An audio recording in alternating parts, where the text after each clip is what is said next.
Hello everyone, I'm pleased to announce my new tour for 2024. Beginning in early February and running through June, Tammy and I and an assortment of special guests are going to visit 51 cities in the US.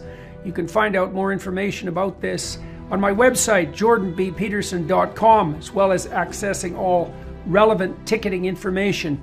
I'm going to use the tour to walk through some of the ideas I've been working on in my forthcoming book, out November 2024, We Who Wrestle with God. I'm looking forward to this. I'm thrilled to be able to do it again, and I'll be pleased to see all of you again soon. Bye-bye. You know, the deplorables, as Hillary Clinton called them, those were the people that were out on the street, and I would say that they were everything but deplorables. I take my hat off for you. You know, I know where my food comes from, and I'm very sad that the people in power seem to have either forgotten it or, and this is obviously the stance that I have taken, know exactly where food comes from, but want to be able to control it in such a manner that they then also can exercise control over the general population.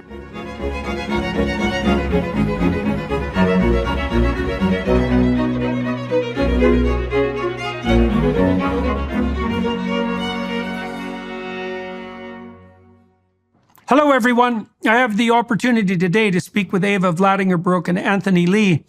Eva's a political commentator from the Netherlands. She was integrally involved in the Dutch farmer protests in recent years and has recently been with the German farmers and truckers and dock workers and railway workers who've basically brought Germany to its knees in the last weeks, even though you may not have seen much of that in the so-called legacy media circles. Anyways, I talked to Eva today and to Anthony about just exactly what's been happening in Germany and the Netherlands and many other European countries as well, with regards to these essentially populist uprisings, similar, say, to the trucker convoy in Canada. We discussed the scope of that movement, who was involved by group, the aims, the consequences, and the likely outcomes on the German and broader European political front in the upcoming years and beyond. Join us for that. So where are you, Eva, and what are you doing? I'm in Berlin right now in Germany, and I've been on the road here in Germany all over the country for the past 7 days, because for the past 7 days, the country has witnessed some of the largest farmers' protests that Germany has ever seen. And this protest wasn't actually just joined by farmers, but was what I would call massive uprising of blue-collar workers, ordinary citizens, people who are just fed up with the German federal government, people that are fed up feeling like they have no right to exist, being taxed into oblivion, and just wanted to make a fist and say, we're done with you guys. That was the general sentiment that I've witnessed around here. And I've been reporting on it. I've been going out on the roads with the farmers, cheering them on. And on the first day, on Monday last week, I was on the A2, which is the busiest highway in Europe, where I met farmer Anthony Lee, who is sitting right beside me, who is part of the organization. And they conducted one of the largest roadblocks of the highway there that, well, I mean, I have ever seen, but I think Germany has ever seen. And this was a roadblock that went on for kilometers, miles and miles on end. And I can still get emotional thinking back on it, because it really reminded me of the Dutch farmers' protests and even the Canadian freedom convoy. Because at a certain point, we saw all of the tractors going onto the road because the German truckers came to help them block the road. And it was just the most massive thing that I've seen in a while. And so I met this hero of a man who's sitting right next to me, farmer Anthony Lee right there. And now we are in Berlin because today was the grand finale of the protests of the past week. And he actually spoke today on stage at the Brandenburger Tor next to the federal government to tell the German government who's boss, essentially. So, Anthony, why is it that you're involved in this? And I'd like you to speak personally first. Like, what is it that has disrupted your life to the point where you're willing to use your valuable time, energy, and machinery to engage in political activity and protest instead of doing what farmers usually do, which is like working 16 hours a day? So how long have you been doing this, and exactly what's going on as far as you're concerned? Let's make it personal to begin with. Well, yes, thank you, first of all, for having us on the show. It's a great pleasure. Well, personally, I'm just afraid of the future for my kids. I have 3 kids. And I think every other farmer on this world, they want the next generation to carry on doing the job, which has been going on through dozens of generations in some of our cases in Germany. I know friends who are in the 15th, 16th generation. And now we have a policy, not only now, actually, I would say the last 10, 15 years, we have a policy in Germany and in all over Europe, actually, which is especially not farmers friendly, to be polite. And we started in 2019 with around about 15,000 tractors who came to Berlin to start this protest. And we've been carrying on the last 4 years. We spoke to politicians on all levels. And since 2 years, the last 2 years, we have I would say, green dictated government in Germany, which is making life actually not only complicated for us farmers or for, like Eva said, the ordinary workers, the blue collar workers.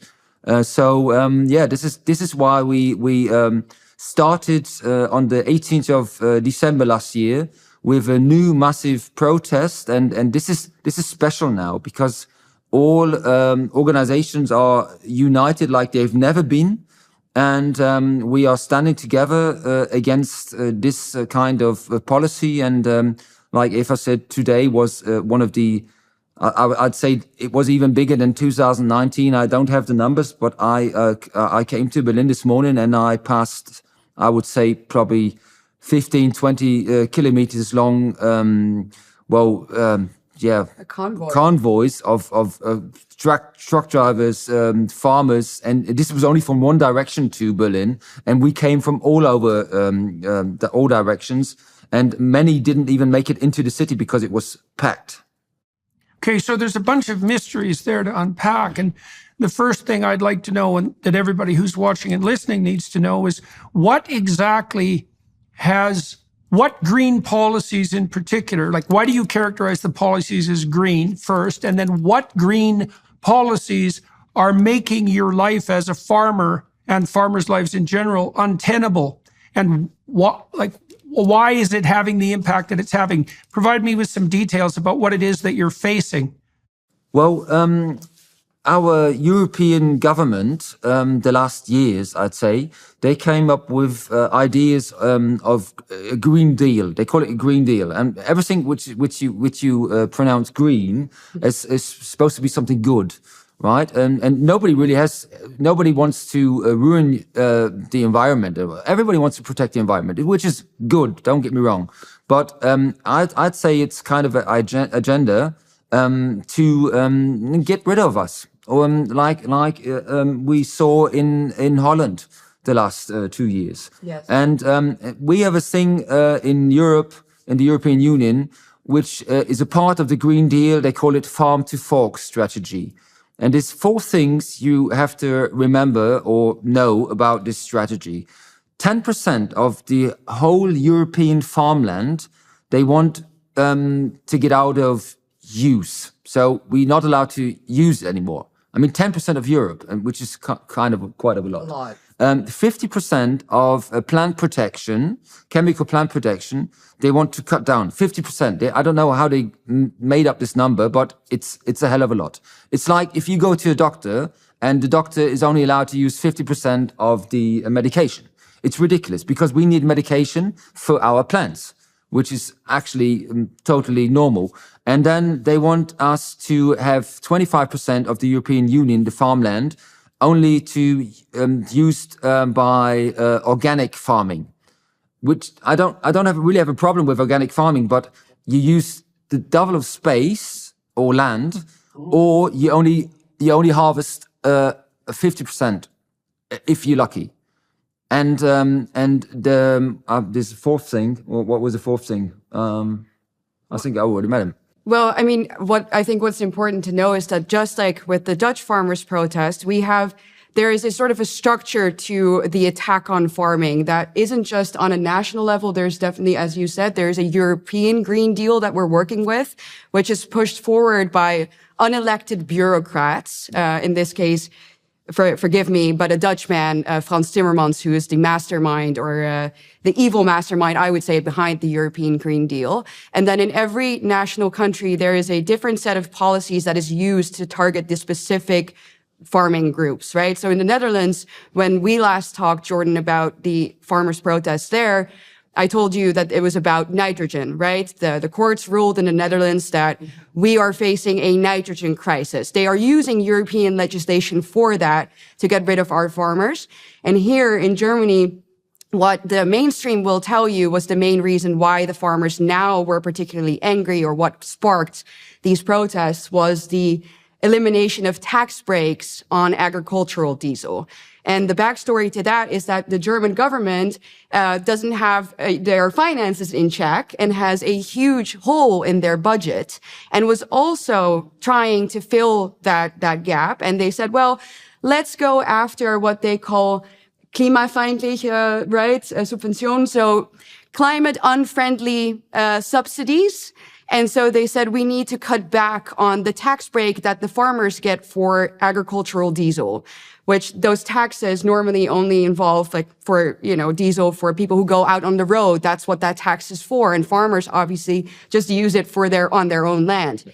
So the fact that they came after the farmers now and tried to, fill their own gap in their own budget due to their own mismanagement, and they target now the people that provide us with our daily meals, that initially sparked a lot of anger. But I would say, and I think you would probably agree with me, Anthony, is that there is a general sentiment within the German population that was very much reflected at these protests, of just feeling like the German government, and not just the German government, also the Dutch government and European Union, is constantly acting contrary to the interests of ordinary people who in fact pay their salaries because they are taxed already into oblivion, right? So the general theme that we constantly heard there was a slogan basically saying the government needs to go, right? This wasn't just about these tax breaks. This was really a general great dismay with the federal German government and the policies that they stand for.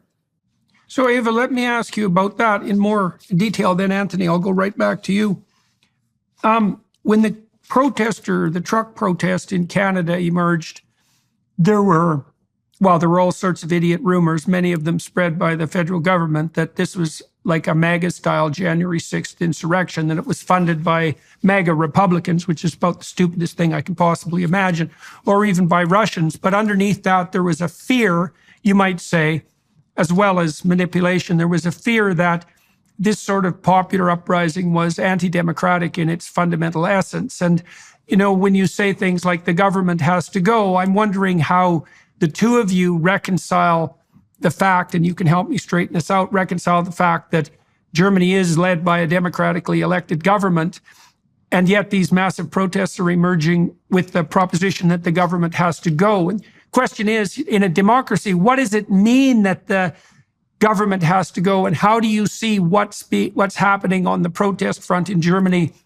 acting in a manner that's commensurate with democratic principles? Eva, maybe you can start that. Right. Well, I feel like it couldn't be more democratic what we are seeing right now, because you are seeing people exercising their democratic rights to protest against a government that doesn't represent their interest anymore. I think the general support for the government has sunk to about 30%, according to the polls here, right? Yeah. So there are people in power right now who have been in power for the past 2.5 years, who were elected by the German people, of course, democratically speaking, but who have, I would say, messed up so majorly that they've lost the support of the people. And that's exactly the opinion that those people have now gone out to voice, and at their own expense. Because, like you said, farmers are hands-on people that absolutely do not want to spend time away from their farms, usually, because they simply can't afford it. And the fact that they've now gone out in such large numbers to protest and make use of their democratic rights, to me, this is the epitome of democracy. And what you see is that instead of celebrating that, the mainstream media, exactly the way that you described, well, the Canadian process, they are now saying, well, this is an insurrection. These are people that aren't democratic. This is extremely far right. You know, they constantly slap the far right label on it. And especially in Germany, in the historical context of this nation, that label holds a lot of power. I mean, we all understand why, right? So being called far right is not something that you want in Germany, but it's been overused by the mainstream media and establishment so much so that clearly people feel like, well, whatever, then I'll be labeled far right, but apparently they have nothing to lose anymore, right? So it's laughable to me but I understand why they're doing it, that they're trying to label these people as extremists when that I've seen are people who are just fed up with not being heard, who actually want more democratic legitimation to the government. They want to be represented by the people in power, and they feel not just unwanted and unheard, they feel like they are being threatened in their existence. They feel like they are ruled by people who essentially hate them. And so that's all I've seen. I've just seen ordinary, hardworking people who are fed up and came to exercise their democratic rights. Anthony, Eva makes the case that you have to have a fair bit of gall or desperation in Germany to ally yourself with a movement that's been pilloried as far right, not least because of the historical precedence of that terminology for Germany. And so I'm wondering how you regard yourself politically and maybe how you regard the majority of the people who are involved in this protest politically. What set of descriptors do you think might reasonably be applied to them? And why is it that you decided that you would overcome the risk associated with being tarred with the far right brush to continue the protest that you have been engaged in? Well, I say my personal advantage is that I'm half British. My dad was in the British military. So, I mean, I was born in Germany and raised in Germany, and I went to German school, but I'm not afraid of the typical right agenda they are trying to foresee in Germany. But many people still are. Actually, it's getting less now because the media's overdone it, and people don't really care anymore. And you asked about our government. I mean, this government's been in charge for more than 2 years, and Germany is one of the economic motors. I'd say the biggest in Europe, and yes. We are the only country, industrially country, which has they call it a negative growth in Germany. I mean, they even try to make that nice. It's ridiculous. I mean, how can you have a negative growth? And they blame it on Putin, on Russia, or on the environment, whatever, you know. But it's all house-made because this country was one of the wealthiest countries in Europe and in the world, and they managed to ruin our economy in less than 2 years. I mean, they switched off the most efficient and safest nuclear power plants on the world, and this is all because the Green Party in Germany, that was their main goal since the early 80s. And they managed that. And from the day we switched off these super efficient nuclear power plants, we became we have to beg for electricity, especially in France, which is mostly nuclear power plant in any way. And you can carry it on with so many things. We are reducing our best industry in the world, I'd say, our car industry. You know, they are losing what's the right word for it? Contact to the Japanese cars and so on. And people see that, and people lose money. Our inflation rate is the highest in Europe, and it's not going down. And you cannot say it's Russia to blame or anybody else. If all the countries around you are having growth, even the UK has growth Even though everybody said in Germany, well, now after Brexit they will get poor, and it's not the case. So people see that, and in even like Eva said, in every worker has to pay more and earns less. So that's why that's why it's turned, and there's so many people who are fed up of this government. So I've observed, well, a variety of things. First of all, it's not easy to get coverage of the protests in Germany on legacy media. It's as if really nothing is going on, and it's a strange thing, because watching you guys from the outside. And I think the same is probably true of what's happening in Spain and what's happening in Poland. It's so minimized and invisible that the only place that I've really been able to track it is Twitter. And so that makes it seem in some real sense that it's conspiratorial thinking even to admit to the fact that it's happening at all. So we've outlined, but it is happening, and we've outlined some of the causes, and we've noted that it's happening in many countries: Canada, the Netherlands, Spain, Poland, Germany, and we'll continue to do so. We've outlined the fact that there are factors at work. So it's an overarching, bureaucratically imposed, top-down, hypothetically green agenda that's aiming to make a moral virtue out of the so-called degrowth that's indistinguishable from economic failure and catastrophic guidance. And that's now being touted as a moral virtue, which will do nothing but impoverish poor people and make them unbelievably desperate and reliant on places like China and India that'll take the forefront in the leadership in industrial development, and very rapidly if we don't get our act together.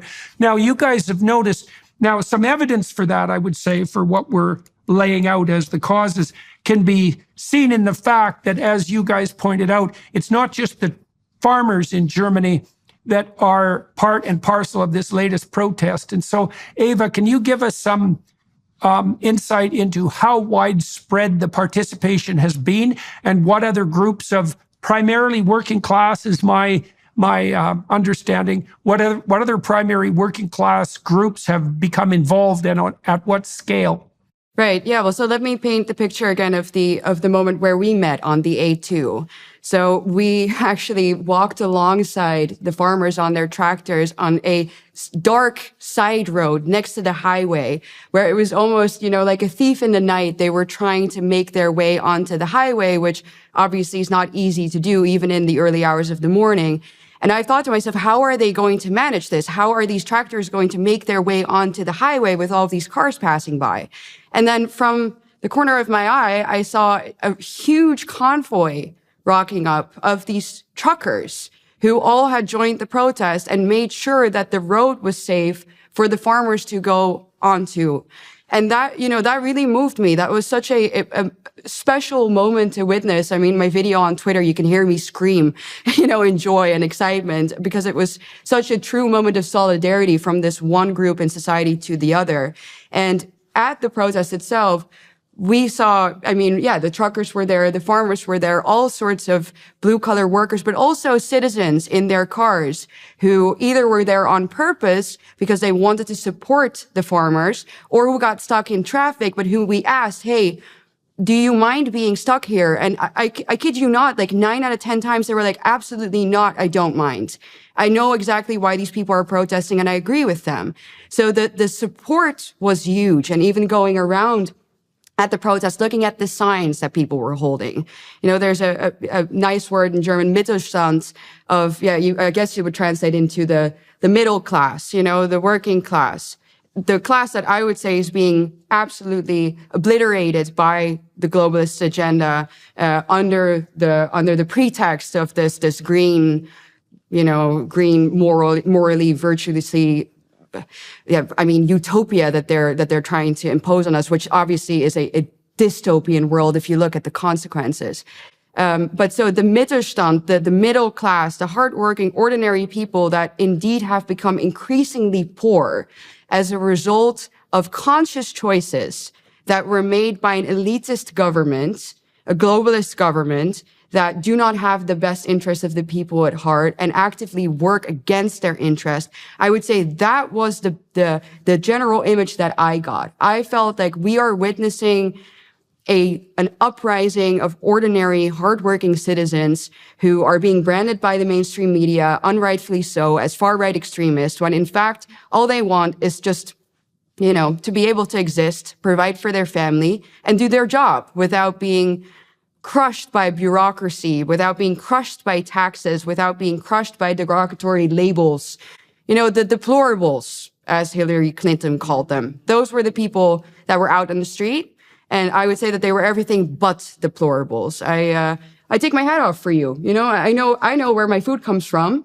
And I'm very sad that the people in power seem to have either forgotten it or, and this is obviously the stance that I have taken, know exactly where food comes from, but want to be able to control it in such a manner that they then also can exercise control over the general population. And I think that that's ultimately the goal behind the climate agenda, and using these, the Green Deal and all of these ideas as a pretext in order to gain control over people's lives. And they're creating crises to do it.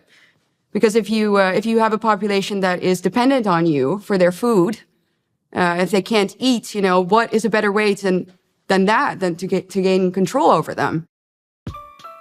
Have you ever heard of data brokers? They're the middlemen collecting and selling all those digital footprints you leave online. They can stitch together detailed profiles which include your browsing history, online searches, and location data. They then sell your profile to a company that delivers you a targeted ad. No biggie, right?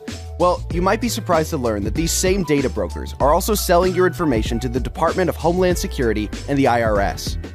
So to mask my digital footprints, I protect myself with ExpressVPN. One of the easiest ways for brokers to aggregate data and tie it back to you is through your device's unique IP address, which also reveals information about your location. When you're connected to ExpressVPN, your IP address is hidden. That makes it much more difficult for data brokers to identify who you are. ExpressVPN also encrypts 100% of network traffic to keep your data safe from hackers on public Wi-Fi. That's why I have the ExpressVPN app downloaded on all of my devices, phone, computer, and even my home Wi-Fi router. All I do is tap one button to turn it on and I'm protected. It's that easy. Make sure your online activity and data is protected with the best VPN money can buy. Secure your online data today by visiting expressvpn.com/Jordan. That's expressvpn.com/Jordan. And you can get an extra 3 months free. expressvpn.com/Jordan.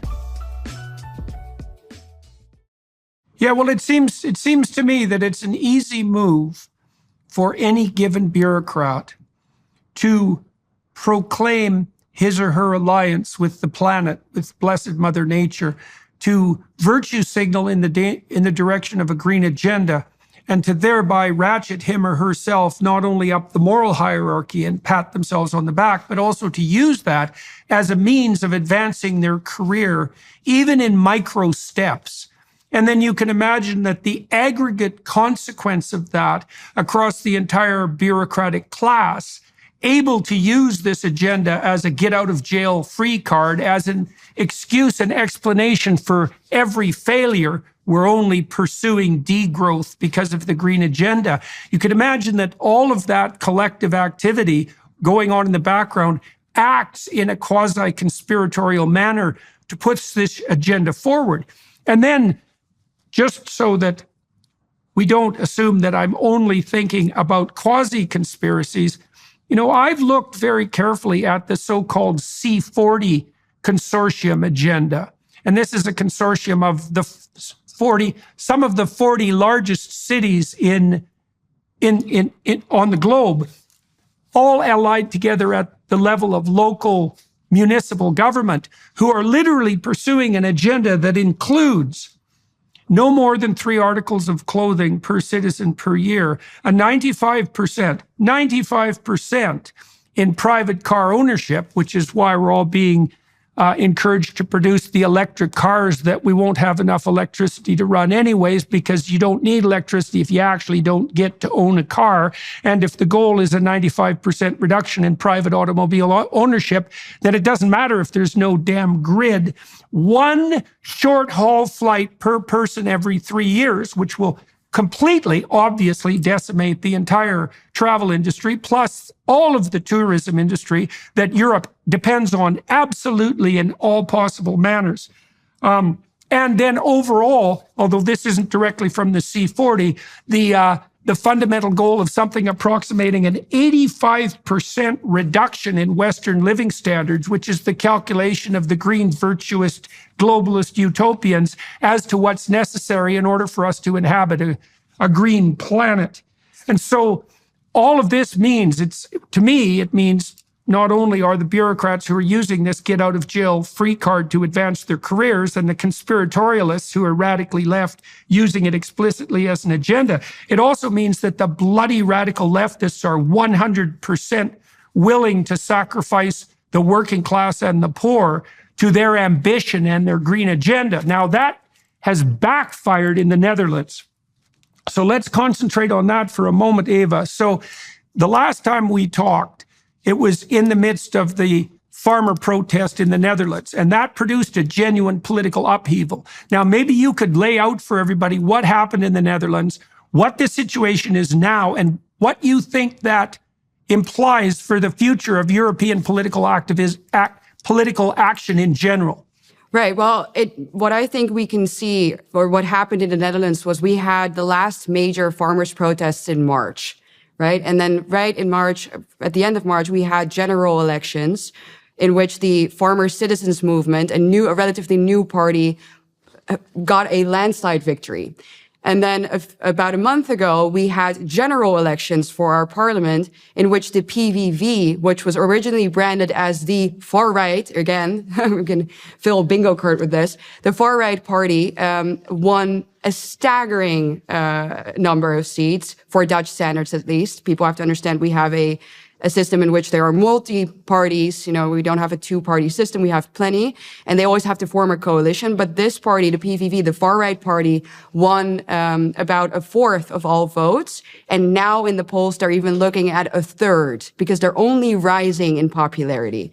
And I really think that this farmers' protest, and that's why I think it's so important what you guys are doing here in Germany, and that's why I wanted to be there, is that the farmers are in the vanguard of this political change.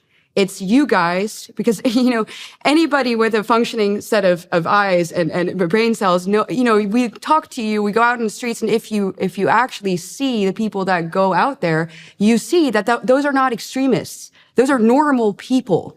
And so if you come after those, if you come after the people who provide you with food, that's something that I think most ordinary people can't really comprehend. It's like, why would you come after the people who provide us with food? That doesn't make any sense, and they don't stand for that. So I think that the farmers' uprising in the Netherlands has had a great impact on our elections. So much so now that, the far right, quote unquote, has won. And obviously, we're not out of the woods yet because we still have to form a coalition. But it is a major political shift where I feel like really something in the hearts and minds of the people has changed, where they're no longer afraid of the usual intimidation tactics of the mainstream media and the establishment. They, like we said, they have nothing to lose anymore. Do you think, Eva, there's a danger? What might be the danger, if any, of normalization of the so-called far-right agenda? I mean, there's two ways of looking at this, right? Because one way is looking at it the way you guys have been looking at it, which is that the terminology of far-right itself has been weaponized, and now that weapon is losing its potency, because your claim fundamentally is that it's been applied to the obvious, what would you say, to those who are obviously at the bedrock of society, and that would be certainly the truckers and the farmers, like self-evidently.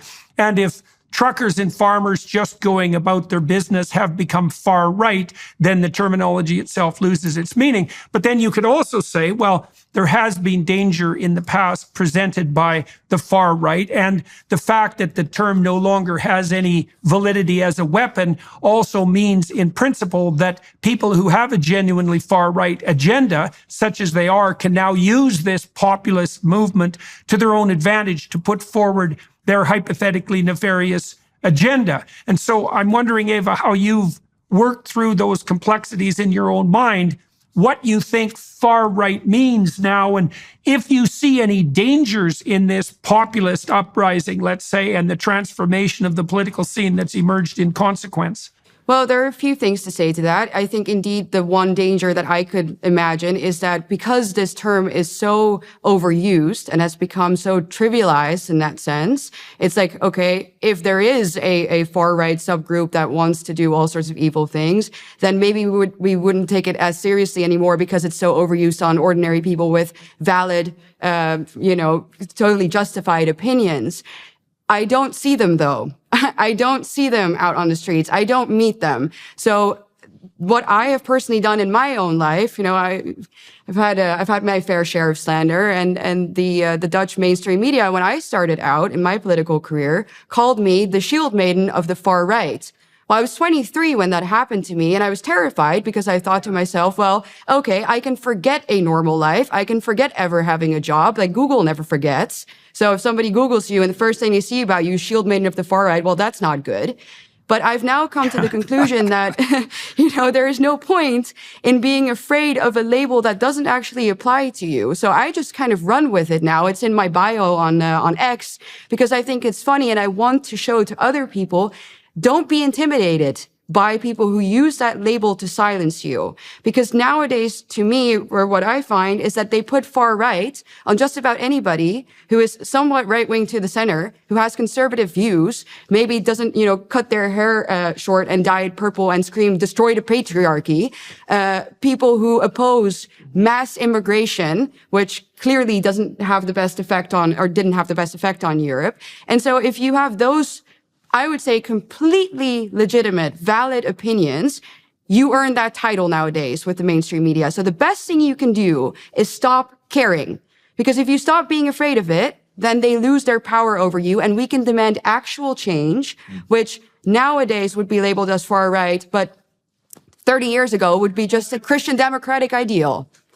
I've certainly seen in Canada and elsewhere that everything right now definitely includes everything that was even 10 years ago regarded as classically liberal.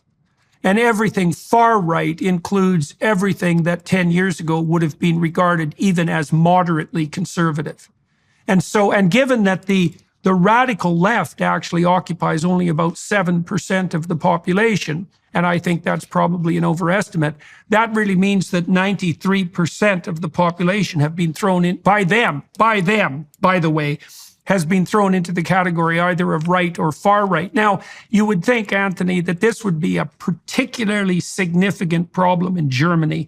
And so the fact that ordinary people have chosen to rise up nonetheless in spite of being labeled with these epithets indicates in all probability that something of dead seriousness is going on. And so what is it that you guys who are protesting want? What do you think your protest has accomplished, and where do you think this is going in the immediate and longer term future in this rapidly deindustrializing and failing German state? Well, the first thing we want is just politicians who have common sense. It's very simple. And let me just go back one thing about this green agenda we have. In Germany, everybody's trying to get rid of CO2. So CO2 is the worst thing. It will kill us. And we have young people gluing themselves onto the street, especially here in Berlin, to demonstrate that we have to cut down on CO2. Otherwise, they call themselves last generation. Otherwise, we will die. It's so silly that and the media is honestly they're cutting down a bit on it now, but it's still onto it. And this is the main agenda, especially to us farmers, because we have to cut down on CO2. And that's why this Green Deal, these 4 things I told you about, and especially the main reason what Eva just described, to tax our diesel. I only live about 150 kilometers away from Holland. In Holland, or in Belgium, or in France, they don't tax diesel at all. So it's an unfair thing for us in Europe to compare. We can't compete. Obviously not. And anybody should know that we in Germany, our farmers, use 1 liter diesel so efficient, like nobody else can do it on this planet. Yeah. So obviously, if we don't produce the food, we will have to get it from somewhere else. And we had some a very good passage last year in a Austrian newspaper, and they said the Green Deal from the European Union is a bad deal for the planet, because if we do these things that I told you a few minutes ago, we will have to. We need 8 million hectares somewhere else on the world to feed us, which will mean we have to use big ships to get the food to us, to Germany, which is bad for the environment because we will pollute the air with CO2, which will kill us, and we will take poor people food away. And anybody who says, especially from the Green Party, who says, well, it's a good idea to do the Green Deal, he should reflect himself and think, no, it can't be. It's absolutely contrary to that sense or that meaning we want to do, to protect the planet, to get rid of CO2. You're doing the opposite by far. And people more and more realize this nonsense we're doing, and they're fed up of it because it's costing us money. It's costing us our economy, like I told you. And I mean, it's the same. We cut down. We got a lot of gas from Russia until the Ukraine war, and it was quite cheap for us, which was good for our economy. So we cut down. We said, well, we don't want it anymore. By the way, let me explain this so anybody from outside Germany realizes this. Spain, for example, which is a member of the European Union, imports double the size of gas from Russia than before the Ukraine war. So, which is silly because, I mean, we all have the same rights in the European Union, but we and our government says, no, we don't want it because we don't want to give Putin money. And so even though I live in a state which is called Lower Saxony, it's in the middle of Germany, we have gas. We could frack. Is it fracking? We could fracking. Yeah, we could frack gas for 30 years for the German economy. We don't want to do it because it's bad for the environment. We rather buy it from the US or from the Middle East and pay 5 times as much. And we are dependent on governments from the Middle East or from America, from the United States. And then we have to import it. It's so silly, which is obviously bad for the environment. But they say it's green. You know, I mean, we're doing the exact same. You're doing the exact thing, and it's so well. So are we in Canada. So Quebec, the province of Quebec in Canada, has enough natural gas in Quebec to supply all of Quebec for 200 years, or the EU for 50. And they refuse to frack any of it because fracking is so dangerous. And by the way, I grew up in northern Alberta, and they had fracked there for like 6 decades with no problem whatsoever. And so I know all of that is absolute bloody nonsense. But the advantages of this green virtue signaling at the local bureaucratic level are so astounding that all of this idiocy can pass by as green legislation, even though it flies in the face of both common sense and fact. So I know for a fact, for example, that not only is electricity in Germany something approximating 5 times as expensive as it should be, which, given the dependence of industry and everything else, all of commerce on cheap energy is a bloody catastrophe. I know as well that you guys are producing more carbon dioxide and more waste per unit of energy than you were 10 years ago because you shut down the bloody nuclear plants and have substituted instead lignite burning coal plants, which is like utterly insane. So just so that everybody watching and listening is clear here, not only are these green policies devastating to the working class and to the poor and to the economic stability of Europe as a whole, and then to the stability of the world in general, they are counterproductive by the standards put forward by the green advocates themselves, in that, as you pointed out, well, first of all, you have to import your bloody power at a tremendously high cost, and then you're going to shut down local production of food in favor of imports. And it was only a few years ago that all the green revolutionaries were jumping up and down, screaming about the fact that you should buy local, exactly to decrease the kind of transportation costs that you're pointing to. And so it's such a mystery, because the policies that are being pursued don't even suffice to service the goals that are hypothetically trumpeted by the formulators of the policies themselves. It's a bloody miracle of stupidity and blindness.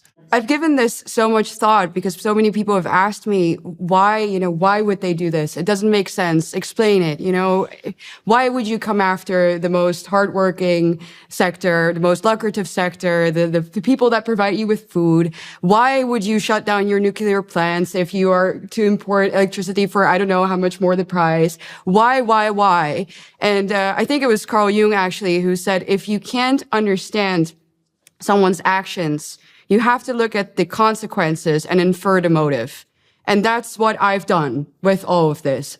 If the consequences of their policies are that we become poorer, we, not they, obviously, but we, if we become poorer, we become more dependent on them. We basically essentially would starve if this is put through, and we don't have the financial means anymore to import our food. And, I don't know, God forbid a disaster happens, we've outsourced everything. We could be in real trouble. Well, if those are the consequences, then apparently that's the motive.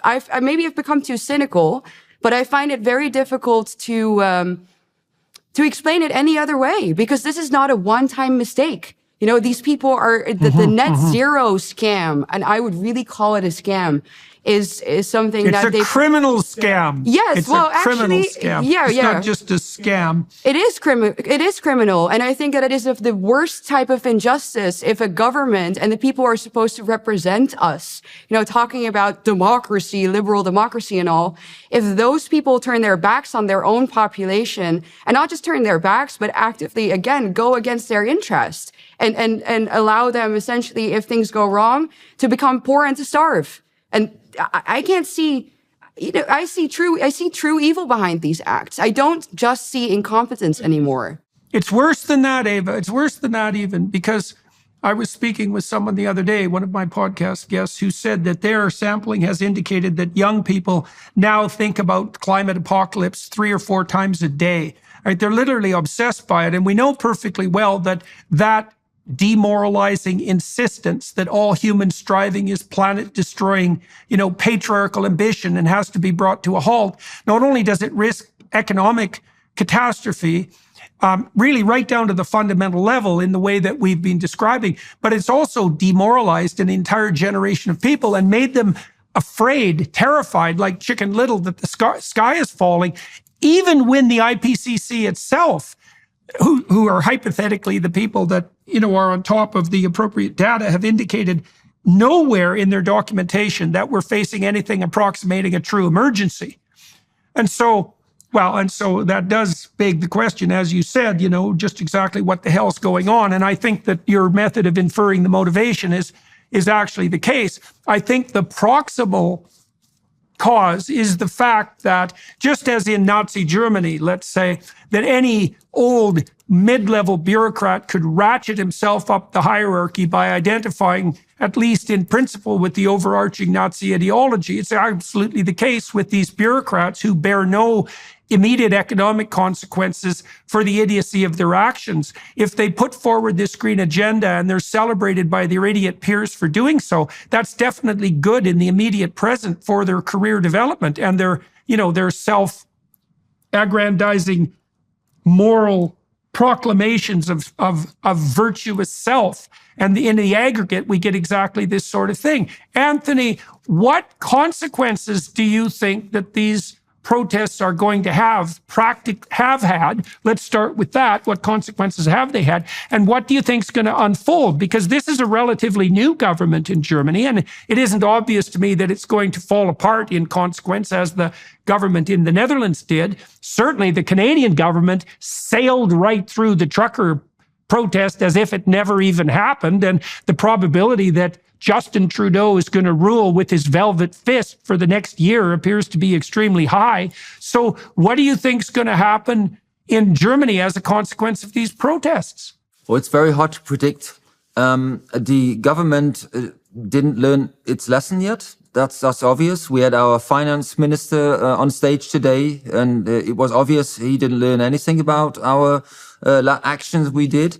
But what we already achieved is that we are, like I said in the beginning, so united. Like I honestly never thought we could be. If I said that, I mean, I would say 80%, and this is an official poll of our mainstream media. 80% says they are behind our actions, behind our. Well, it's not a strike; it's a protest, and that's amazing. That's honestly amazing, especially getting in front of this agenda, what we were talking about. And like I said, people are realizing that now. And they're realizing it for one reason. They believed everything, or most of them believed all this agenda, we have to save CO2 to save our lives and all that nonsense. But now it's costing them money. Everybody's paying for this. And we are paying a big price. And we didn't talk about even, I mean, with the war in Ukraine, obviously, Ukraine produces a hell of a lot of wheat and crop for the poorest in the world. And if you look into where the wheat, if it gets out of the Black Sea region, goes to, it mainly goes to European countries, Turkey and China. It doesn't really go to Africa where it should go, and it comes to us. Poland, Hungary, they said we don't want it. They shut their borders, so it's coming straight through to Germany. And the Danish government only recently checked if it's contaminated with chemicals which are not allowed in the European Union, and they said yes, it is. It's official, but nobody cares. So we are not getting the price we should get for our crop, our grains, and we are getting overflown by grain from the Ukraine, which is bad, which is really bad. I mean, obviously it's bad. You know, first of all, poor countries aren't getting it. We can't get rid of ours, and the government's even paying some parts of the transport to Germany. So they are obviously using our tax money to make sure we get a bad price for our crop. Well, I think we were already talking about how demoralizing this agenda is, and food, of course. If you want to demoralize a people, I mean, it's done by feeding them bad food as well. I mean, Jordan, you know, I don't have to tell you about this, but the importance of good meat, of healthy animal fats, it's huge. And if you make people feel like the only thing that they deserve is, you know, bad Bugs. wheat or bugs, insects, or 5%. synthetic meat, you know, feed literally food that will make you weak. I think that says something about our establishment. You know, it says something about the way that we are governed. It says something about the way that we are ruled, that we are supposed to live as if we are livestock, that, you know, it can only eat insects or basically, you know, trash. And who produce carbon dioxide simply by breathing, let's say. And produce children who are a net burden on the ecosphere, et cetera, and want to travel and want to buy things and want to have a standard of living. Yeah, how dare you want to have a nice life? Absolutely. How dare you? Absolutely. When everything you do does nothing but muck up the planet and mar the future. Yeah, it is an absolutely bloody dismal view of humanity. That's for sure. And bordering on murderous. Yeah, it's Malthusian to say the least. And I mean, you know, we're joking now, but there was an actual headline not too long ago in the press here in the UK and in Europe, quoting a study that said that breathing causes climate change. Yeah, well, right. you know, what's the consequence of that then? Do you want me to stop breathing? That's the only answer to the problem then, right? So it's absolute contempt. So, you know, the human progress people have documented the fact that every baby born will produce 7 times the economic resources that every baby consumes. And so the idea, that's the historical average at the moment, the idea that more people means more poverty and more environmental degradation is not only a lie, it's an anti-truth. And here's another, so imagine, first of all, if every baby consumed more than it produced, then people on average would starve. And on average, a far smaller proportion of people are starving than has ever been the case in the entire history of the planet. We're going to peak out at about 9 billion, and it's crystal bloody clear that we could manage that. And then there's going to be a precipitous decline. That's the demographic outlook, and that's within this century. Then here's so the idea that each person born produces less than they consume is a complete bloody lie. It's out by a factor of 7. And then here's the clincher. This is so staggering. The best data indicates quite clearly that if you can get poor people, so absolutely poor people, not relatively poor people, so people in danger of food privation, let's say, and lacking opportunity for their children, if you can get them up to a point where they are producing $5,000 US GDP per year, they immediately start to take a medium and long-term view of, let's say, environmental stability and sustainability, because they have enough wherewithal and enough resources at their disposal so that they don't have to be in the permanent state of crisis that incentivizes them to burn up and consume everything around them. So the best data indicates very, very clearly that if we drove energy prices down or allowed them to decline, as we could if we used intelligent nuclear technology, for example, we could raise the planetary standard of living to the point where everybody locally would start to become concerned about environmental issues and act naturally in a manner that would provide for a more sustainable world. Instead, we're doing the opposite to virtue signal stupidly. We're cranking energy prices up, claiming that all the industrial activity has to cease, making poor people even poorer and putting them at risk of starvation.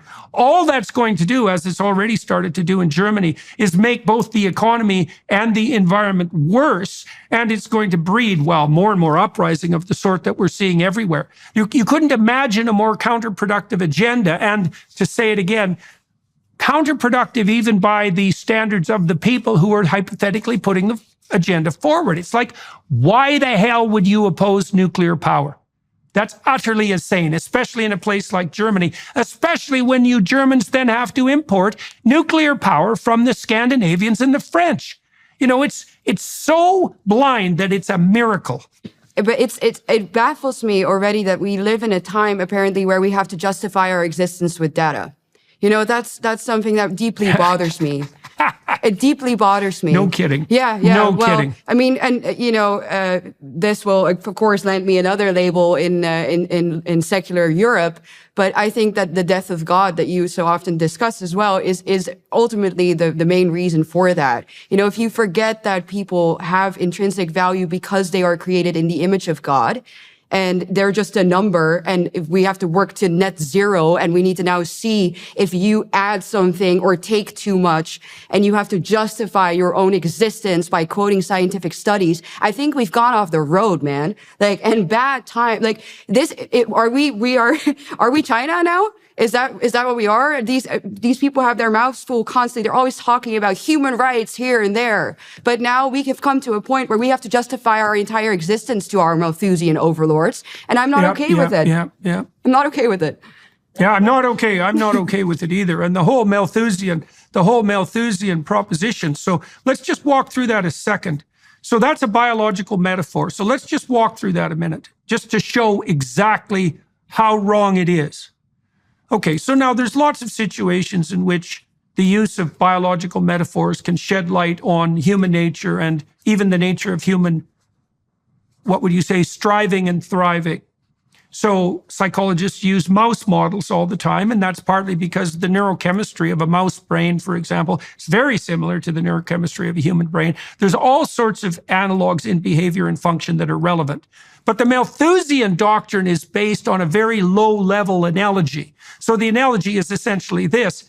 If you put a microorganism in a Petri dish, so it has enough agar, enough food substrate so that it can thrive, it will multiply to the point where, and rapidly, geometrically or exponentially, to the point where it consumes all of its resources, and then it will catastrophically collapse.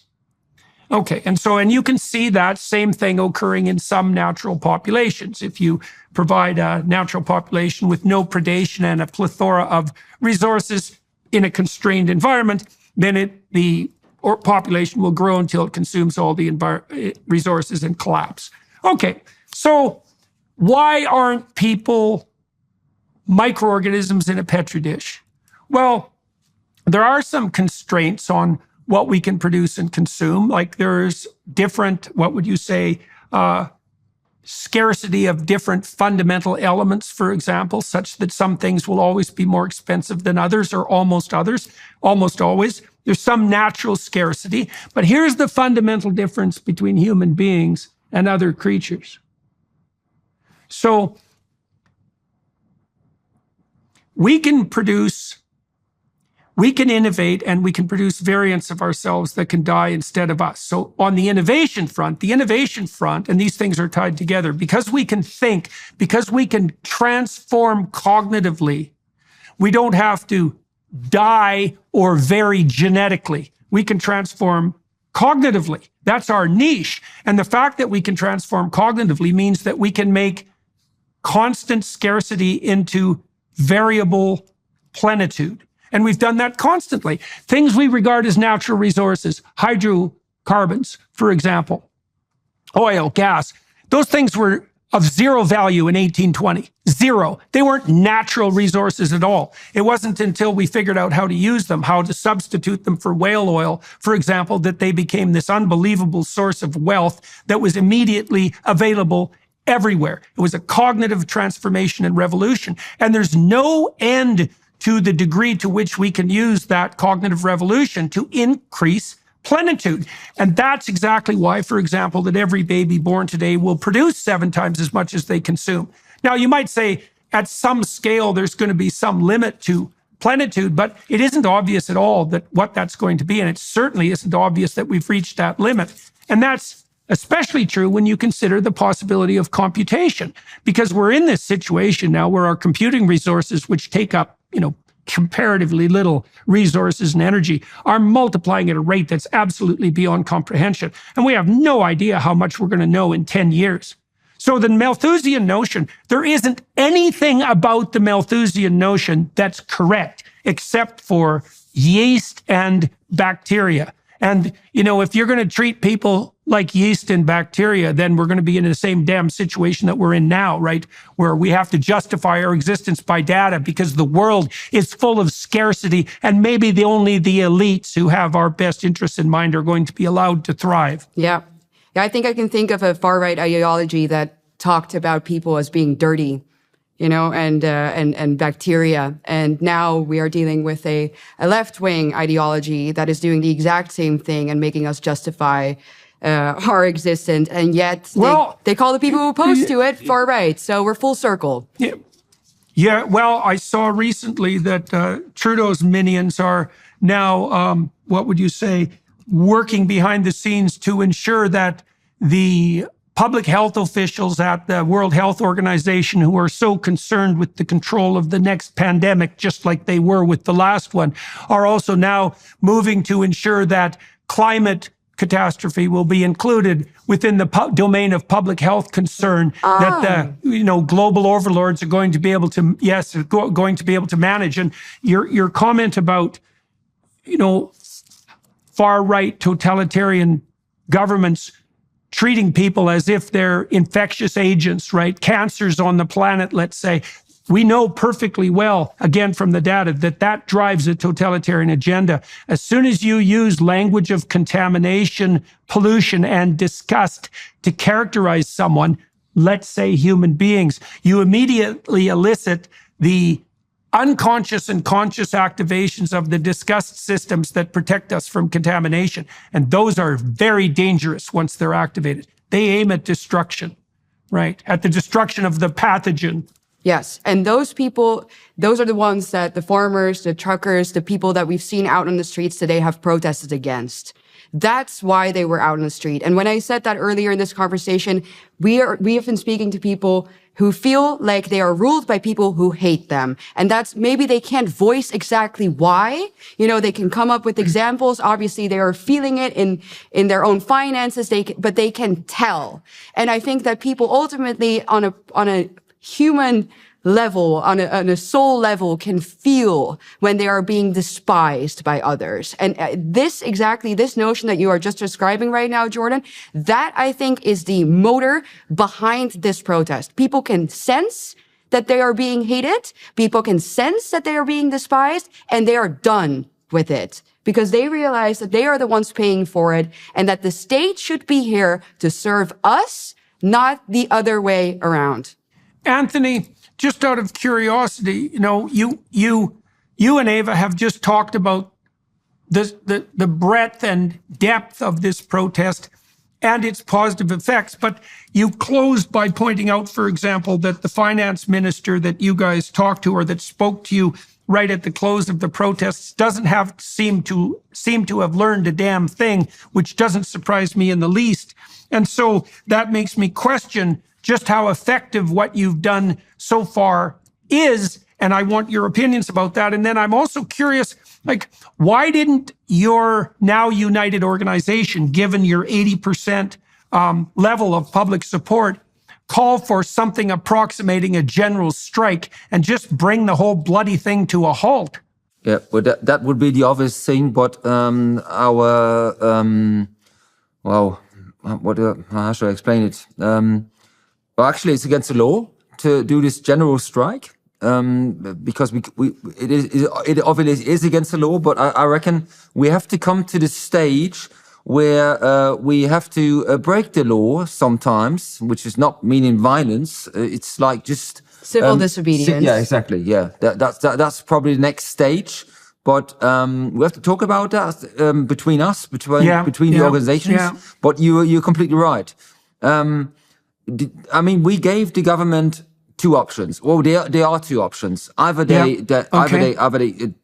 turn back to a policy which is for the people, like Eva said, which is definitely not.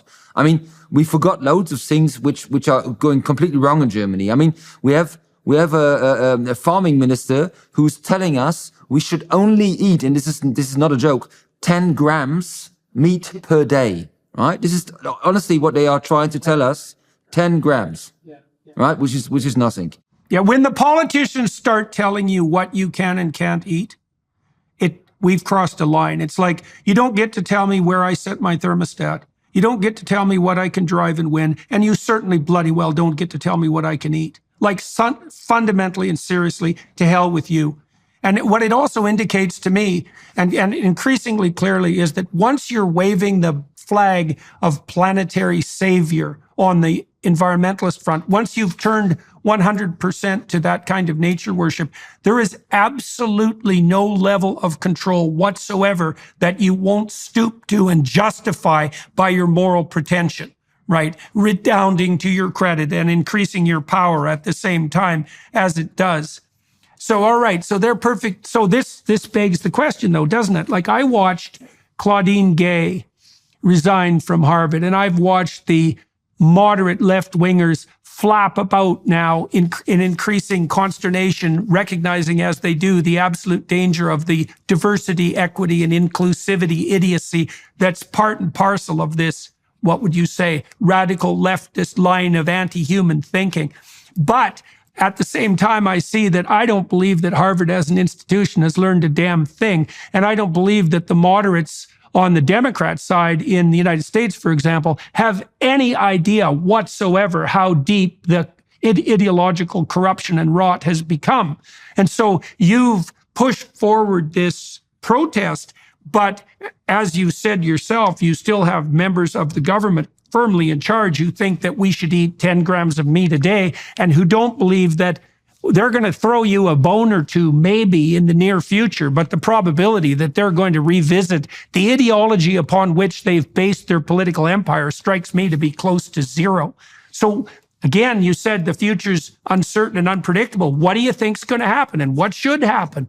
We have 3 elections this year in East Germany. And East Germany, the polls show that the far-right party, the AfD in Germany, is by far in the lead in these polls, and which will be like an earthquake in our politician in Germany, because we never had this situation. And if this happens, and I reckon it will, because like you said, they will not change their policy, things will change rapidly in Germany, because like, you know, politicians, they want power, and to get power, you have to compromise. And even though they now say, we'll never compromise, we'll never go together with this party, I reckon just because they want the power, they will. Mm-hmm. And that will be a landslide. It will be a completely change in Germany. But that will, saying that might even still, I still have hope, I don't know if hope's the right word, that our actual government will change the way they govern. Not by 180 degrees, which we need, but maybe a few degrees. And that might, these 2 options are on the table. And only these 2 options. Something similar to that has happened in the Netherlands. So now, Eva, what's the status of the government in the Netherlands? And is Geert Wilders going to head up the new government? Is that how it looks? And what do you think of him? And what do you think, again, let's talk about this a little bit. What do you think the dangers are that present themselves in consequence of that in the Netherlands? The same thing applies to Germany. And we could also talk about the AfD to some degree, because they're certainly pilloried as far right in Western media, certainly in North America. You know, they're viewed as to right of Viktor Orban, I would say, and he's definitely persona non grata to the legacy media. So let's start with the situation again in Netherlands, and then move to what you see, Eva, as being most likely in Germany. I'd like to hear your thoughts about the AfD as well. Mm-hmm. Okay, so we are still in the process of forming a coalition right now. As I said, we have a very scattered political landscape. And so all of the parties that one will need to form or have negotiations and form ultimately a coalition to have a majority in parliament. So without that, it's going to be difficult to pass any legislation, obviously. So this process is very important. What is now happening is that let's just say the legacy parties, the establishment parties that have ruled the Netherlands, and I would say destroyed it actively for the past 30 years, are doing everything in their power to stall that process, because Geert Wilders is becoming increasingly popular. As I said, he got 1 out of 4 votes in the elections just a month ago, and now he's polling at 1 in 3 votes. So the last thing that they want right now is the coalition formation process to fail and for new general elections to be called, because then he's going to become even bigger. So what I think the political strategy at home is they're going to stall that process for as long as possible. The parties, the moderate right-wing party, the centrist parties, they're going to pretend to be willing to work with him, and then they're going to drag it out so long, and they're going to say at a certain point, well, you know, this man's just impossible. And they're already saying that he has said things that go against the Constitution and that are a threat to the rule of law, etc. So they're building their case. And I think that is something that we see everywhere, is that this is a war of attrition, essentially. So we have to be prepared for all of these games. However, I think something similar might happen in Germany, but what I do think is that the genie is out of the bottle with the people. And that, to me, is ultimately the only thing that matters. I don't put any of my solace in the political party system anyway. What I do care about is the willingness of people to stand up for what they believe is right, and to not be intimidated by people who lie about them and about what they stand for, right? So what I think is going to happen in Germany with AfD, the people that I've met from AfD, what I've seen about AfD is they are conservative people who essentially are saying, well, Merkel's idea to let 1.2 million migrants in 1 year in 2015 might have not been the greatest idea.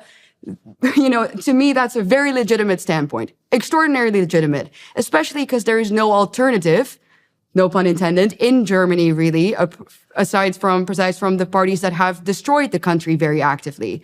So I think that they are going to win.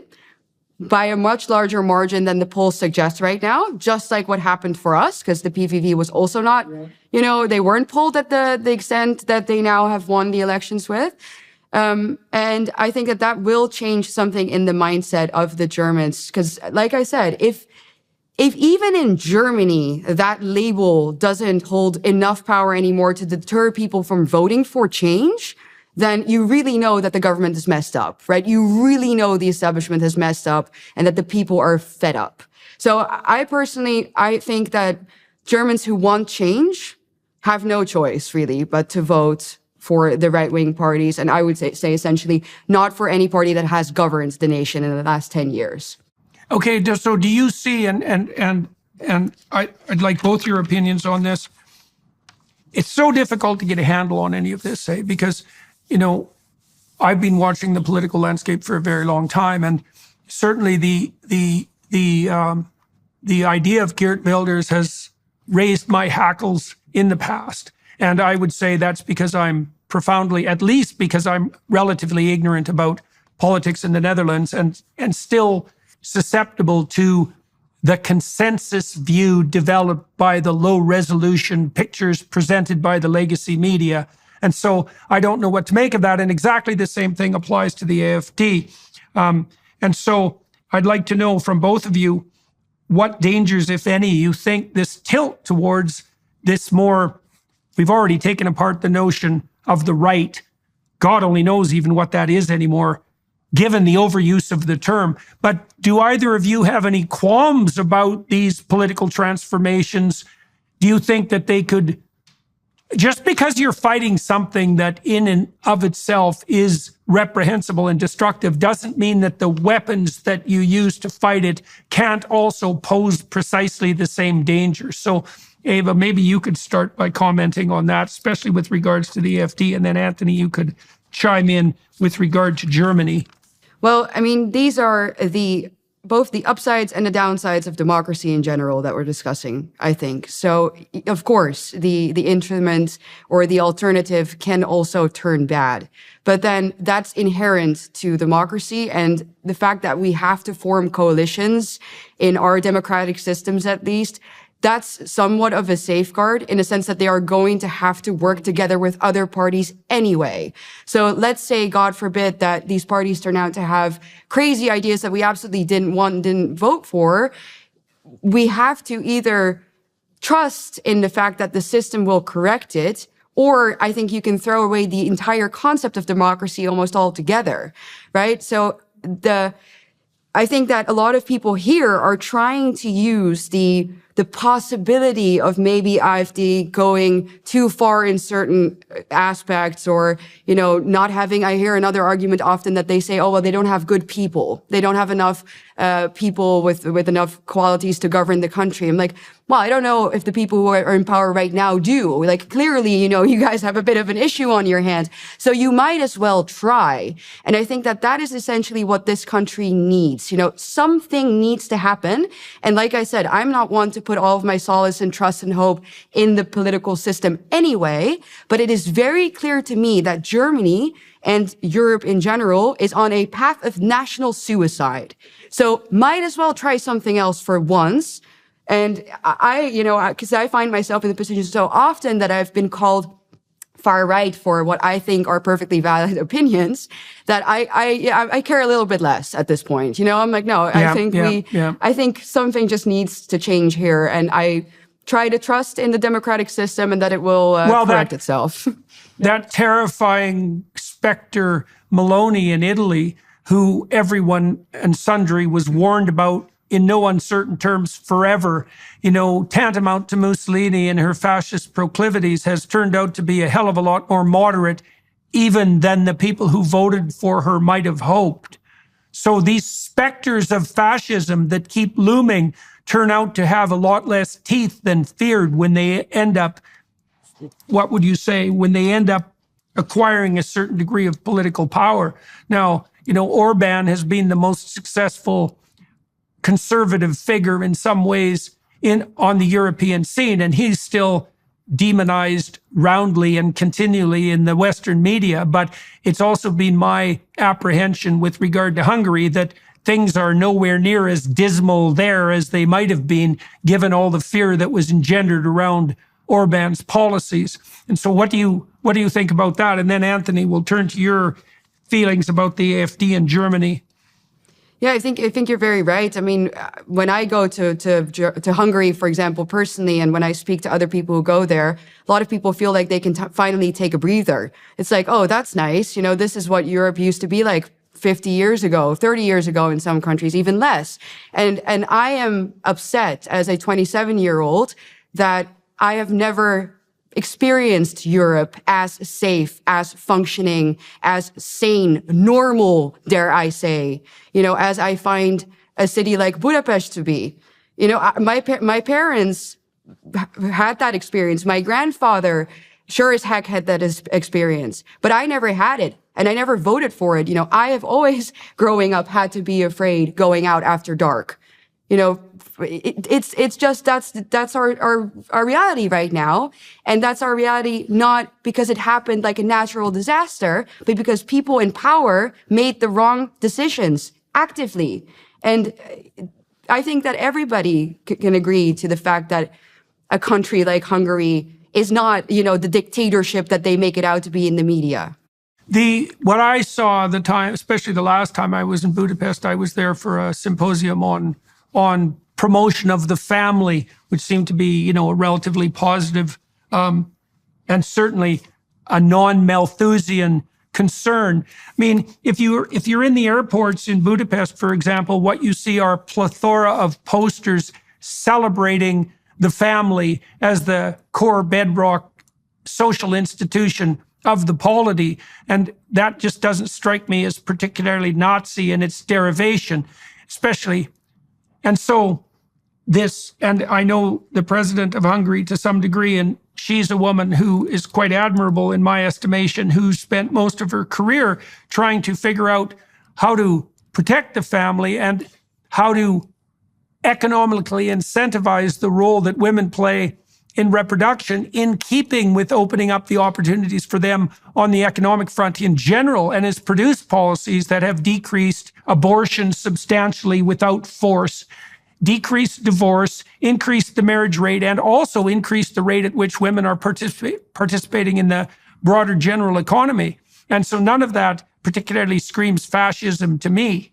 And the fact too that we've seen, well, the consequences of the election of Maloney, and also what of the so-called far-right parties in Sweden, seems to me to indicate that there's a lot more fear there than is justified by the consequences, especially in contrast to this absolutely insane, utopian, self-serving, moralizing green agenda that provides an absolute excuse for everything you can possibly conceptualize.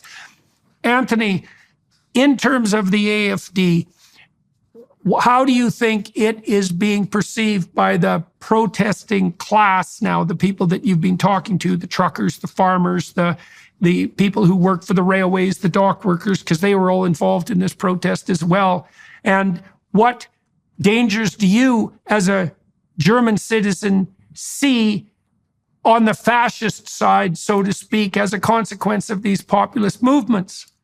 Well, me, myself, I'm in politics for the last 8 years, and I was in the CDU, that was a party from Angela Merkel, and I left the party about a year ago, and I moved to the party's called Freie Wähler. I would say they are the old CDU as I knew it 20 years ago. And the AfD, yes, it's a far-right party, which is gaining on popularity massively. And the main reason is, I think, is the same reason like in Italy and in Sweden, migration. We have a massive migration problem in Germany. We have, I say, around about 5 to 6 million people since 2015 who came to Germany, and at the moment we are way over 300,000 this year. And it's not the problem with migration. The problem is who is coming, and we don't even know who is coming. Up till 2010, I was a police officer in Berlin. We had a massive problem with migrants in them days because The migrants who come now are mainly young men from Muslim countries. And like I said, we don't even know who is coming because they come in, they are allowed to stay here, even though it's against the law. And we don't obey the law. The government doesn't obey the law like it should be. And governments like Sweden, I mean, Sweden is very liberal, as I know it. I mean, even they changed, even Denmark. You didn't mention Denmark because Denmark isn't governed by a right-wing party, but they are governed by a female president who's social democrat. But what she did is she uses the same methods, the politics, the right-wing party kind of is. And that's why the right-wing parties in Denmark aren't existent anymore, to be honest. So it's not who runs a country, which right or left wing. It's what policy do you do in your country. And talking about the AfD, it's very, very strong in East Germany, because the East Germans, I think they're better antennas, which, you know what I mean? Because they come from the DDR. So the older people who lived in a climate like they did, they know if something's not going right in your country. And that's why they turn to the AfD more than we in the West do. And it's not, and many say they should be forbidden. The party should be forbidden. And I say, who are we, the people, to say it's not, it should be forbidden or it's not a democratic party? For me, only one institution could say that. That's the High Court in Germany. If they say, yes, they should be forbidden, okay. But me or the press aren't the people or the institutions to say that. So, like I said a few minutes ago, it will be very interesting to see how the AfD and the CDU, if they compare with each other, or if they go together after the free elections we have in East Germany. That will be very, very interesting. Well, you talked about antenna, and I've traveled extensively with my wife through Eastern Europe in the last years, multiple times, many, many different countries, meeting with many, many people. And certainly one of the things I saw was that the survivors of the Soviet regime, which is all those people, are much more sensitive to the dangers posed and the reality of the radical leftist agenda that is sweeping over the Western world in the hypothetical guise of the continuance of liberalism. And that's antennae, and much more likely, as they did in Hungary in consequence, and to Poland in some degree, although not recently, but in Hungary, to favor modes of apprehension and governance that keep the communist specter, that specter of centralized planning, for example, at as much bay as possible. And so that seems to be reflected, for example, in the attitude of the East Germans that you just described toward the globalist utopian quasi-green agenda that we've been discussing. My sense has been quite strong in recent years that the bastion of European civilization, that would be Judeo-Christian civilization in Europe, is now shifted to Eastern Europe rather than Western Europe. And, with the UK playing a rather ambivalent role in that regard, because it's a country that's very split, with the Brexit people more aligned with the Eastern Europeans and the Labour Party, which is most likely to be the next government, much more aligned with the globalist utopians in Brussels. So, Eva, what's on your slate now? The protests in Germany have come to their current conclusion. And then, Anthony, maybe you can tell us what's the next move that lays in front of the protesters. So, Eva, what are you up to next, and what are you working on, and what do you hope to have happen in the near future? Well, talking about communism and the agenda and the similarities with the agenda that we are facing right now, I've spoken very often about the global war on farming, right? That's the reason why I'm here right now. That's the reason why I decided to join the protests in the Netherlands and speak out, is I want to make people aware of again, this utopian green deal and the net zero agenda, and ultimately the Agenda 2030, which is a United Nations agenda that I think is at the core of this. And that agenda, to me, reeks of communism more than anything else, but you have to really see through the pretexts that they use. So everybody, the entire world, right, is part of the United Nations. And the United Nations have laid out sustainable development goals that are ultimately at the top of the hierarchy, you know, for all of these policies that we are facing right now, that if you look at them at face value, they look very noble. You know, I think one of the first ones is to end world hunger. But then if you think about how they would put that into practice, none of those goals can ever be achieved or attained without the redistribution of wealth, goods, foods, rights. And so that ultimately to me this is neo-communism or neo-feudalism, you could even say, I guess, packaged just a little bit nicer, you know?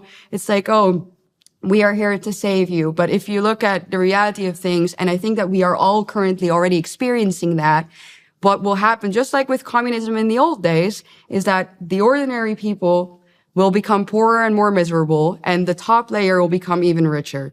And that's what we are facing today. And I will continue, I guess, my fight and my plight for the farmers in that sense, because I truly believe that the farmers are the one group, especially, and I know that this is also a very radical thing to say in a European context, but we in Europe, we don't have a Second Amendment. I think that the sort of the spirit of, you know, wanting to protect your people against a tyrannical government is not as embedded in our minds as it is in, let's say, the American debate, right? Yeah. So it's really important that people become aware of the fact that, yes, we can also face tyrannical governments. And the pretty words that they use are just pretty words, but you are going to end up poor and miserable.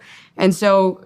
Well, so the farmers, so you see, and this seems to be a leitmotif for your political operating, is that you seem to react as if it bothers the farmers and the truckers, it's probably wrong. And that seems to me to be an extremely useful rule of thumb. And it's also one you'd think the bloody leftists would adhere to, given their hypothetical concern with the working class, right? Because you can't get more bedrock working class than farmers and truckers. So, and that does seem to me to be a reasonable measurement tool. You know, if the policies are bothering the farmers and making them protest, something is up, because that's just not how farmers operate, not generally. And the same can be said for truckers. When they're goaded into political action, something genuinely rotten is occurring. And, you know, with this regard to these sustainable development goals, if you wanted to feed the bloody poor, the first thing you would do is lower energy costs by whatever means necessary. And so if you think you can quintuple energy costs and feed the poor, you're an idiot, or you're malevolent, you know, or you're narcissistically self-serving, or some terrible combination of all of that. Yeah. Yeah. So my goal for now is to, I mean, I want this agenda abolished, right? I want the 2030 agenda abolished. I don't want to vote for politicians who say, oh, you know, yeah, maybe it goes a little too fast. Let's push it to 2035. You know, a fast way to hell or a long way to hell, it's still a way to hell. And I just want the whole thing gone. So that's where I see my role in this, and I want to continue my political commentary. And, you know, in that sense, I'm at you guys' service, because I have not forgotten where my food comes from, and I want to be able to continue to eat healthy foods and live my life freely and decide where I travel, when I travel, who I meet, what I eat. And I don't want the damn globalists in my business. So I know that if the farmers fall, like I said, they are the group in our society that can make a true, you know, stance against the globalists. They have the manpower, as we've seen, to really paralyze an entire country. And so I hope that they do go and strike, and that they don't let themselves be intimidated by these people who will come after you, but then will let illegal migrants flood your nation and won't send them back, talking about equality before the law. I mean, you know, I'm at your service. I will support you as much as I can. And I find it extraordinarily important what you've done, and very brave, especially in a nation like Germany. So. Hey, Anthony. So what's next for you personally?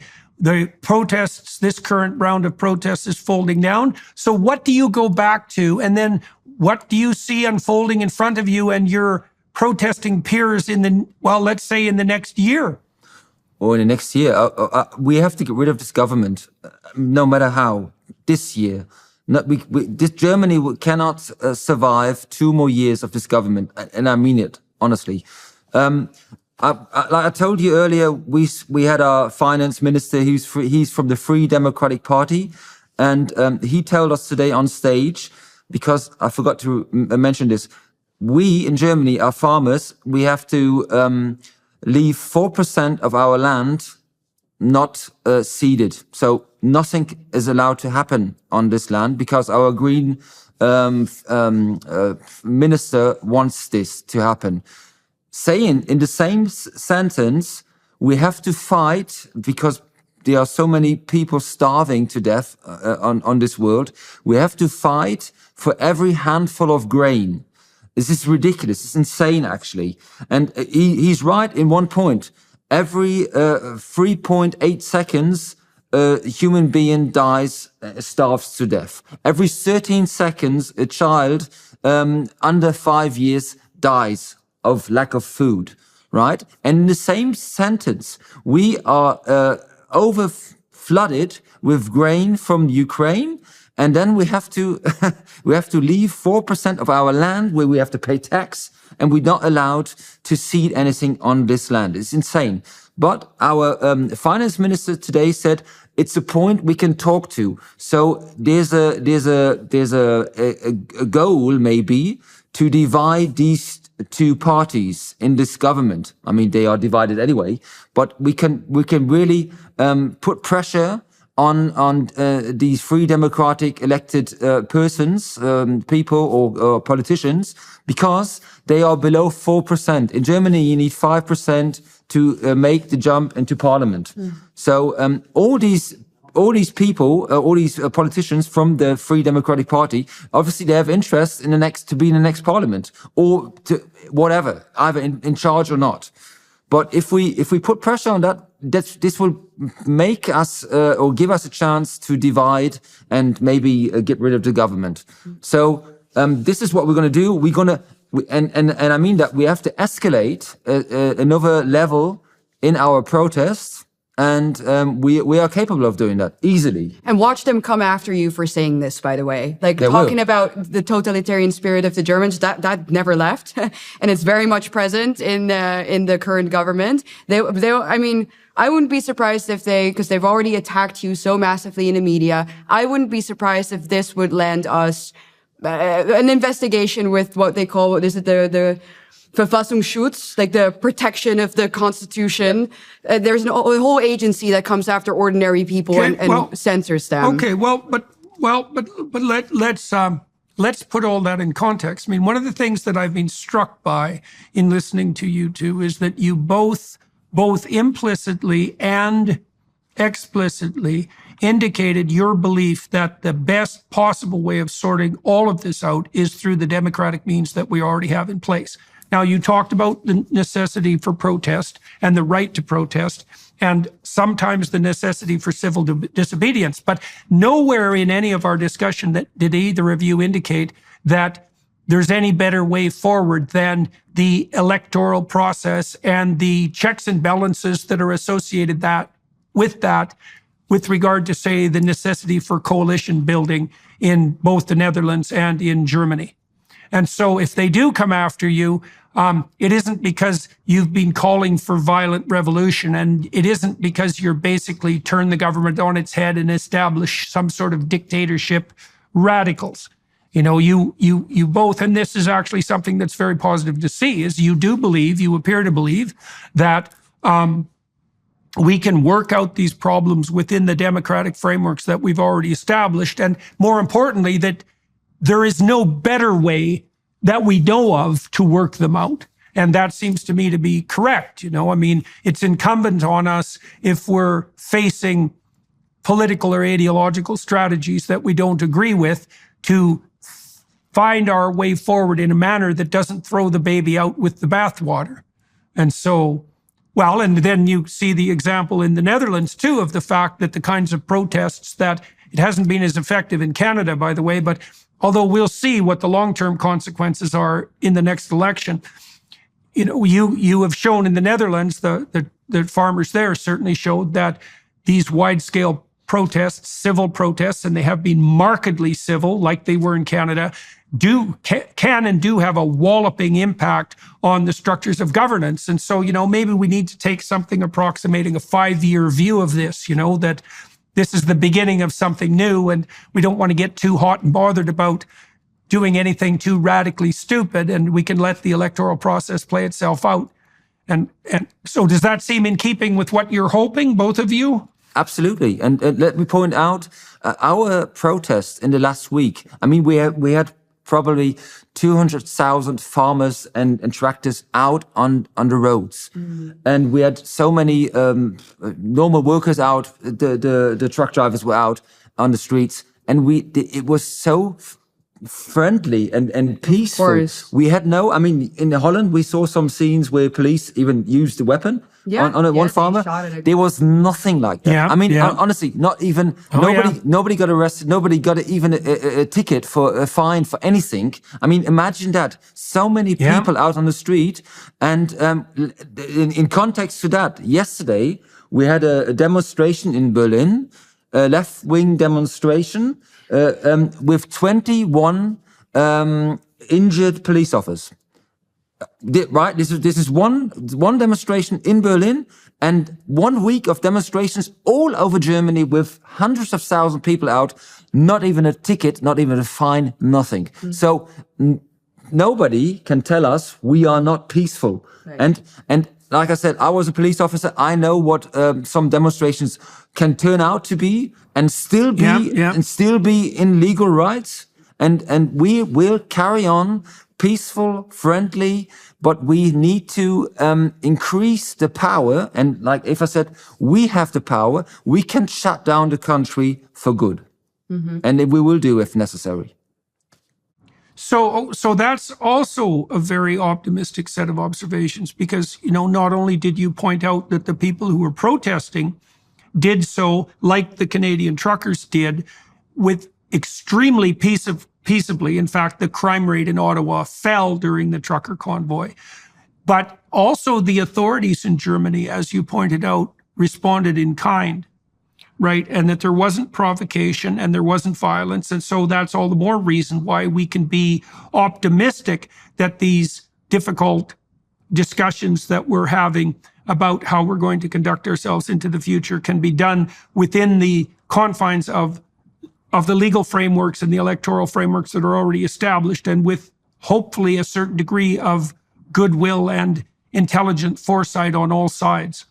So, well, good. All right. Well, look, you two, thank you very much for agreeing to talk to me today. Well, we'll keep in touch, all three of us, with any degree of luck, because I definitely want to watch as this unfolds. I certainly share your sense, Eva, that if it's upsetting the farmers and the truckers, then something serious has gone astray, and that everyone should be attending to. That's particularly true for farmers in places like the Netherlands and Germany, who are, as Anthony pointed out, well, generally extraordinarily competent people in a very, very difficult enterprise, with their ears to the ground and their eyes open, and also very unlikely to act politically unless necessity has driven them to that extreme.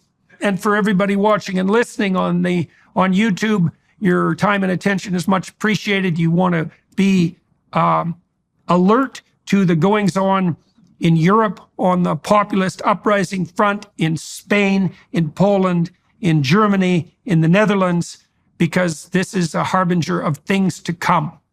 All right, till we talk again. Bye-bye. Bye-bye. Thank you.